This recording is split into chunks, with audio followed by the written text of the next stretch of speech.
آج کل ہم اگر کوئی بھی حدیث نیٹ پہ سرچ کریں، گوگل پہ سرچ کریں، تو بھلے ہم ترجمہ سرچ کریں یا حدیث سرچ کریں تو اس کے نیچے حکم حدیث کا بھی آتا ہے کہ یہ حدیث صحیح ہے، غیر صحیح ہے، ضعیف ہے، موضوع ہے۔ تو حدیث پر یہ جو حکم لگے ہوئے ہیں نا، احکام جو حدیثوں پر لگے ہوئے ہیں، یہ اہل سنت کے ائمہ محدثین کے نہیں ہیں، بلکہ یہ ابن تیمیہ اور اس کے ہم نوا اہل حدیث آپ کہہ سکتے ہیں، جیسے البانی ہو گیا، شوکانی ہو گیا،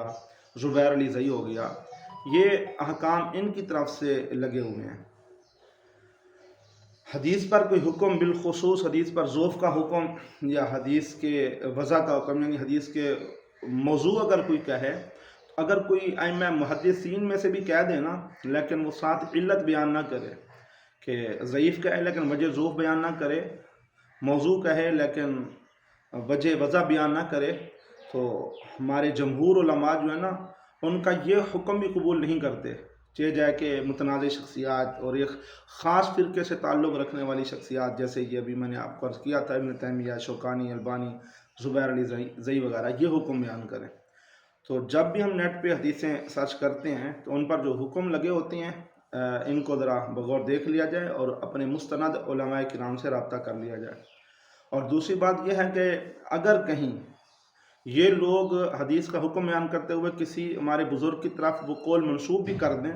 تو اس کو اصل کتاب میں دیکھنا چاہیے۔ اکثر اوقات یہ دھوکہ دیتی ہیں۔ ہوتا یوں ہے کہ بھئی اصل کتاب کی طرف جب ہم رجوع کرتے ہیں تو وہ جو حکم انہوں نے بیان کیا ہوتا ہے کسی بزرگ کی طرف منسوب کر کے، وہ قول ضرور موجود ہوتا ہے، لیکن اس کے برعکس جماہیر یعنی اکثریت کا جو قول ہے وہ اس کے برعکس ہوتا ہے، یہ وہ بیان نہیں کرتے۔ مثال کے طور پہ ایک حدیث کے متعلق جو ہے نا، وہ 80 لوگوں نے کہا کہ یہ حدیث صحیح ہے اور اس کی جو سند ہے وہ بہترین ہے، جید ہے، لیکن ایک آدھا بیچ میں اس طرح آ جاتا ہے، وہ کہتا ہے کہ اس سند میں کلام ہے نا۔ اب یہ کرتے کیا ہیں؟ دھوکہ دیتے ہیں۔ وہ جو ایک کا قول وہاں موجود ہوتا ہے اصل کتاب میں، وہ نقل کرتے ہیں، یہ بالکل دھوکہ دہی ہے، یہ غلط بیانی ہوتی ہے۔ تو نیٹ پر جو حدیث کے حکام، حدیثوں پر جو حکم بیان کیے ہوئے ہیں، یہ کوئی مستند نہیں۔